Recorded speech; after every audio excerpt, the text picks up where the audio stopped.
Men, greetings, women. I wanted to discuss this topic today of polarity and conflict. And, we're going to talk a little bit about the way in which polarity in conflict is created in a similar way to polarity in intimacy. And we're going to bring in some principles like the 7-generation principle and discuss some things there as well. But what I really want to get to is the energetic polarity, what's happening. And many of us are familiar with polarity within relationships, right? In a relationship, when we are initiating a sexually polarized encounter encounter, one person is taking more of the masculine, one person's taking more of the feminine, and it doesn't really happen in a smooth, linear way usually. Usually what might happen is there's going to be small things that happen and then reactions to them, right? So for example, the masculine partner might take a really deep breath and lock eyes. And that connection that happens there is going to send an energetic pulse to the feminine partner, who's going to start to feel into their body more, maybe connect more with their own pleasure body, and start to move more into the feminine. And as she maybe lets out a bit of a sigh or a moan, that's going to inspire the masculine partner to ground deeper and to take more leadership in the encounter, right? And so it's kind of happening back and forth. There's inspired action that in that case is creating conscious polarity. You're consciously choosing to create polarity, and it's happening totally on a conscious level, actually probably on a conscious and unconscious level. Now, that's how polarity works in all forms, in all situations, right? And so I'm not going to speak much at all to the current conflict in the Middle East. I have no direct lineage to Israel or Palestine.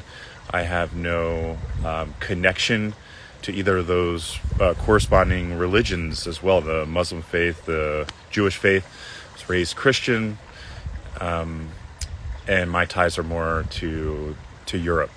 And I'll recommend somebody in the comments here, Zach Alexander, actually, who I think has a really nice balanced view, and I enjoy following his content around that. And he has more direct ties. What I'll say to that is I witness people on both sides, and my heart breaks for both of them, right? And through the understanding of polarity, what I see is that people have their own intergenerational trauma that they bring forward. They have their own immediate experience, and it's all getting activated in the moment with a legitimate stance, right, for both sides. And to the other side, it feels illegitimate, right? And so there's all these actions that started, a long time before October 7th, but got heavily activated then.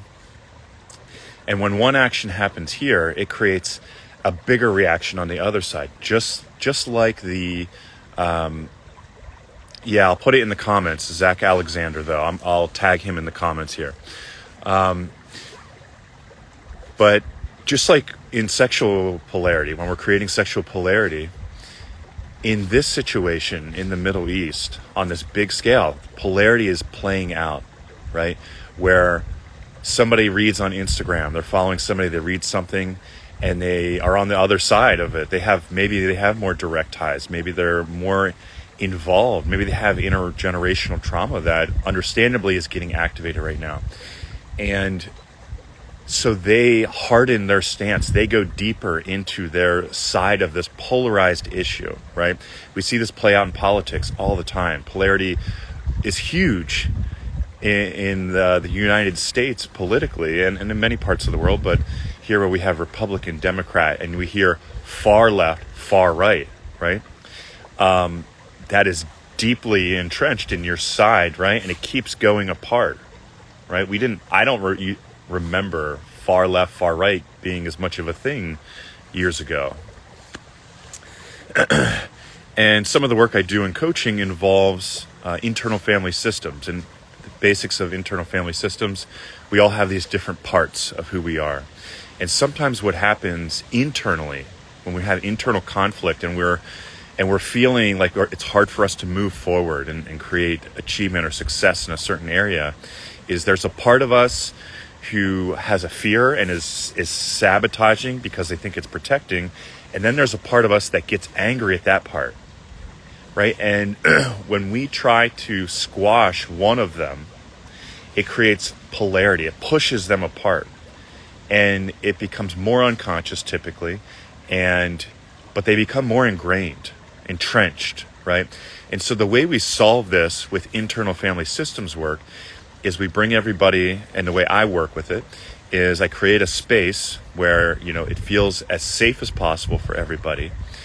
And we, through visualization, through a deep guided process, we theoretically or metaphorically sit everybody down at the table, right? And everybody gets to be heard.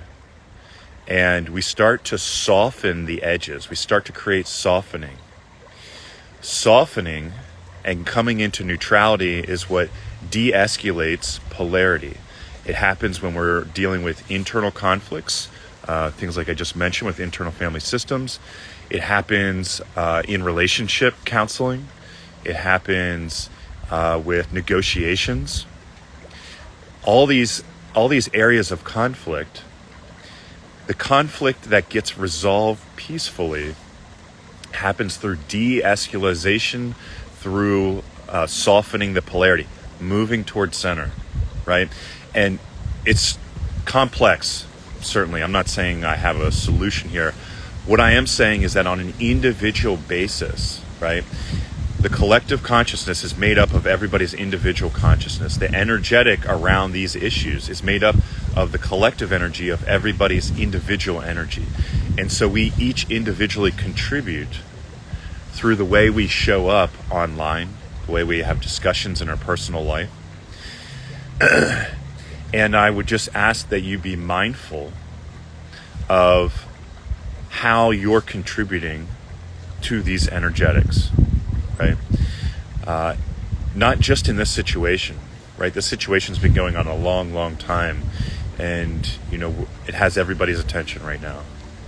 And I think that's for a reason, so we can all, one, contribute to healing, not to destruction, but also so that we can all learn individually lessons out of the situation.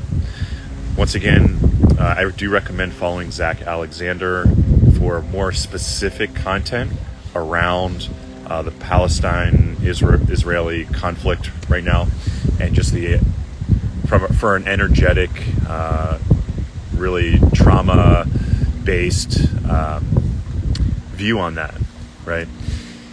And the other thing to keep in mind here that I'll end with is, one of the reasons I love working with family men in particular in my work is because I understand this principle, the 7 generations principle. And I think it was a Native American principle, but basically it means that the actions that we take today the impact lasts 7 generations, right? And if we take that into account and we look at the conflict that's happening in the world right now, and we see the tremendous tragedy and just indescribable destruction and suffering that's happening for the youth, for the kids who are innocent no matter what, right? When we look at that, it's important we realize what's being created in the polarization. Their worldview is being created right now, and that is going to impact 7 generations. So maybe one of the most important things we can do is look at how can we support, one, the de-escalation of conflict, but also the support of children. Even if this thing ended today, it's not over, right? There's a lot of support. So sending all you guys love. Hopefully this was helpful. Feel free to reach out, ask any questions. Feel free to respectfully comment down below. There's not going to be any polarization happening on this post. It just will be deleted. But I definitely appreciate respectful dialogue around this topic, and feel free to send me a DM as well. All right. Peace, love, guys.